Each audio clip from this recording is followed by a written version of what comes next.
Hello, welcome to my channel, I'm glad to see you. And welcome back to Gaming Recommendations, the series that will help you, a player with great taste in gaming, to find the next game you love. But before we start, please don't forget to subscribe so you don't miss any of my future videos. And with that out of the way, let's get started.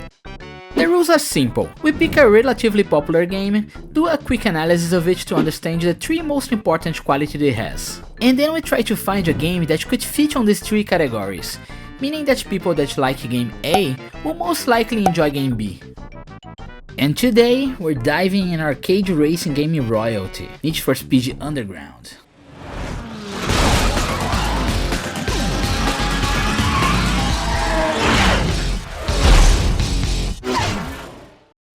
This game completely revolutionized the franchise and perhaps arcade games as a whole for a good long while. You know a game is legendary when the word clone is used after its name to categorize a whole bunch of games that came after them. You know, like Doom clones, GTA clones. Yeah, after this game there were a bunch of Need for Speed Underground clones. But we'll get to that. Let's first talk about the OG, the one that started it all. And the first thing that comes to mind when I think about Need for Speed Underground is...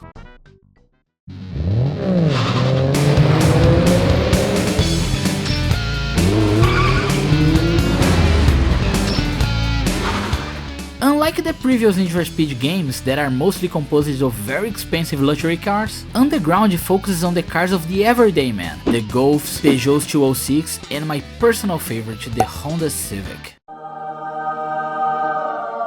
It was so surreal to see these cars as the poster boys of a AAA racing game, cars that I usually saw driving around where I lived. And mind you, I'm talking about early 2000s Brazil, where no one had a penny to their name. I mean, that's still the case today, but still. That helped me connect with this game in a way that I never had before, and I'm sure that many people feel the same. And the joy of driving around in slow cars only helped to further enhance the hype of driving legendary cars like the Supra or the Skyline as you progress through the game. These cars that would be considered mid-range cars in previous Need for Speed games are now the stars of the show, and I love that. I don't live in Brazil anymore, so it's way more common for me to see supercars like Porsches and Ferraris driving down the road here in Europe. But you bet your that the cars that will get me sawing the couch are Integras and Celicas, and I only have Need for Speed Underground to blame for that. But what is an import classic without the ability to rise it up?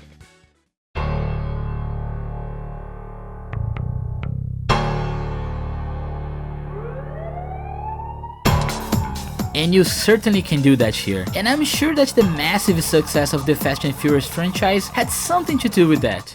Family, family, family, family, family.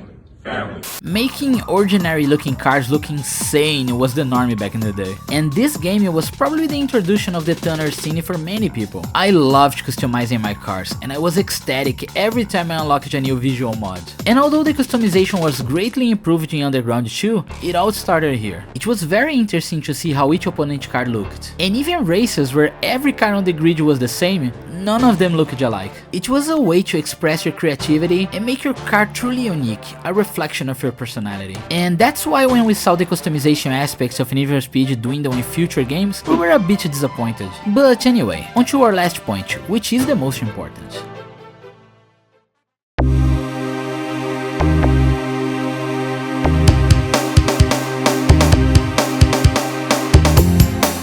You could have the best cars in it, you could have the most amount of customization in it. None of that would matter if the game isn't good, and oh boy is the game good. The gameplay is the most important aspect of most games, and Need for Speed Underground is a masterclass in it. Racing here feels fast, very fast, and your reactions must be on point. And don't get me wrong, there's also some jank, like for example how wacky the physics can be sometimes, or how strong the rubber band is, to the point of being unfair at times. But none of that matters when the game as a whole is so satisfying to play. Or at least until you reach the last few races, where a simple mistake by the last corners will cost you the race.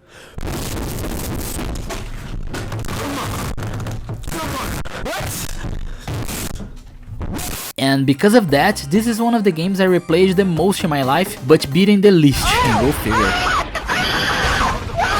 I still love it anyways. And now, it's time to talk about the game that will most certainly will strike a chord with Underground players. And this game is Juiced 2.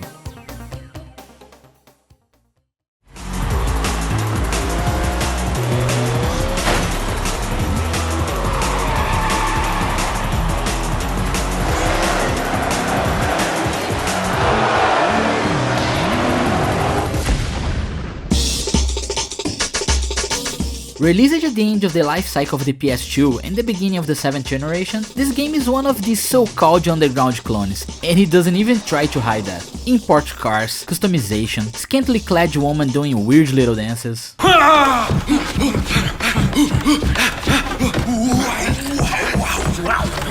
It basically encompasses the cultural zeitgeist of the mid-2000s. Hey, big boy, you want some of this? No, I do not, mid-2000 booby lady. Thank you though. Huh. Crazy to think that she's probably in her mid-40s right now, driving her son to soccer practice. Do you think she has a Rise Up minivan? Anyways, here's why I think that if you like Underground, you'll love this game.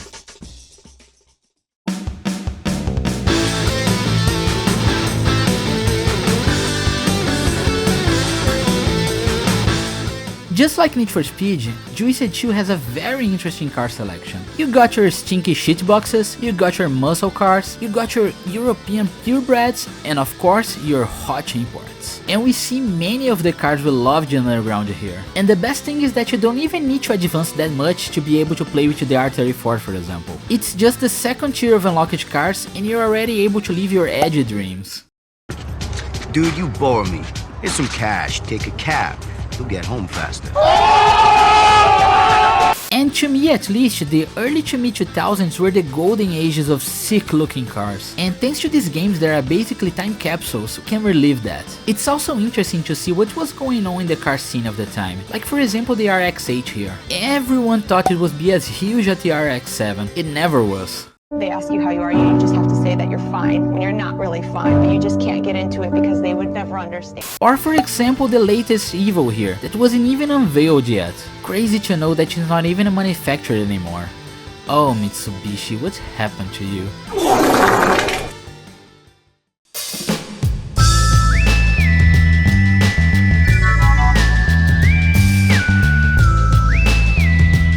Just like Underground, this game features car customization. And although it also doesn't go as deep as Underground 2, it's pretty awesome. I especially like the color types. There's many types of colors you can mix and match to make your vehicle unique. And differently from Underground, where all the bumpers, spoilers and such were universal to all cars, in Juiced 2 you get a nice mix of game exclusive pieces and branded ones, so your car can become truly unique. And although some cars don't offer much customization, like the Camaro here, most of them do, and you can come up with some crazy looking cars. We can even tune up racing legends like the Honda Civic. Oh, how it's good to see you back, my friend, I miss you so much. Such grace, such beauty, such a racing pedigree, nothing can compare to your whimsical majesty. Shh, don't listen to the haters, baby, they don't understand your love.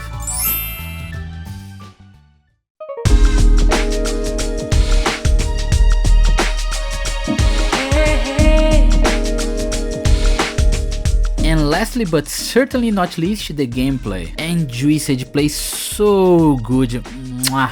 It's very arcadey, not punishing at all. You can play it like a regular racing game, doing corner with racing lines. You can drift all over the place, get nitro for that and just whoosh your way into the first place.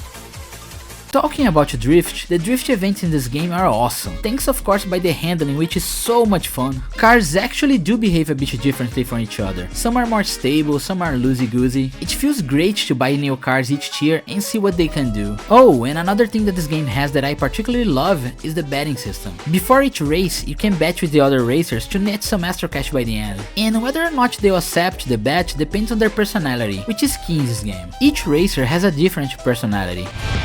That's cool. Just one thing. Keep bumping one for the dance club. Not only on the grid but also on the track. Some race clean, some do not, some like to bet high, some do not. And your personality, called DNA in this game, is tracked by your actions as you race, which is neat. This game is full of charm and it plays like a dream, and I'm sure many people skipped it back in the day thinking it was just a generic clone. Well, which it kinda is, but that doesn't make it worse. I implore you to give this game a chance, I'm sure you enjoy it. And there's plenty of ways to play it, since it was released pretty much everywhere. And another thing which which is very rare, pretty much all versions of it plays really well. Even the Nintendo DS version isn't awful. Not to mention how cheap they usually go nowadays, so you have no excuses, go play it. And that's pretty much it for this video. I hope you give this game a chance. And if you do, let me know what you think of it. I love interacting with you guys on the comments. And if you're enjoying these videos, give it a like to help me out, and consider subscribing so you don't miss any of my future videos. But that's it for now. Bye bye.